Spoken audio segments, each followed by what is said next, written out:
Motivation, enthousiasme et bien sûr communication.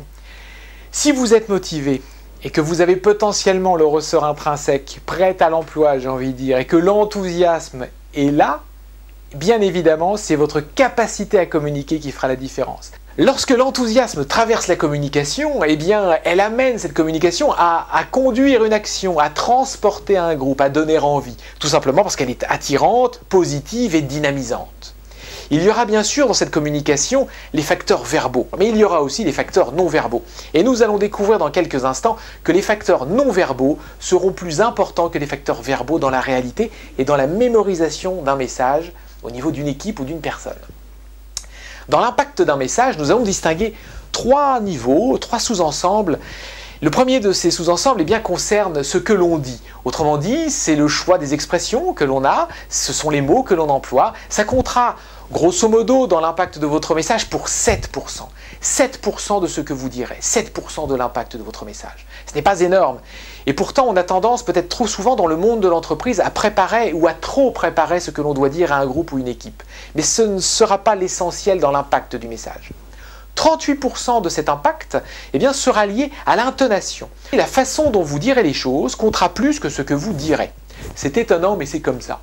Et nous mémorisons beaucoup plus une manière dont la personne nous aura dit les choses que ce qu'elle nous aura dites. Et enfin, l'impact le plus conséquent, le plus fort, sera lié à la façon dont on sera.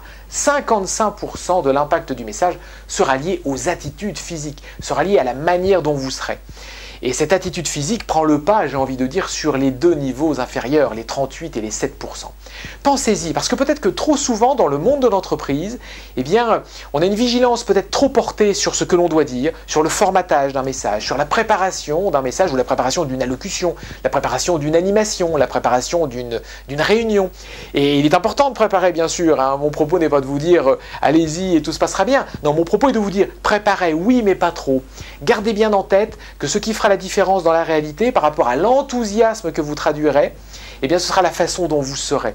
Quand vous vous souvenez de quelqu'un, d'un orateur ou d'une personne, vous vous souvenez avant tout de la manière dont elle est, et ensuite de la façon dont elle vous aura parlé, puis enfin de ce qu'elle vous aura dit.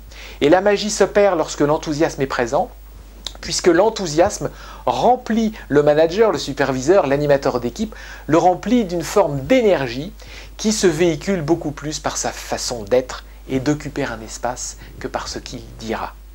Le sourire, révélateur de l'état optimiste et enthousiasmant, le sourire est effectivement lié au phénomène de l'attitude visible et rejoint ce monde des 55% dans l'impact du message.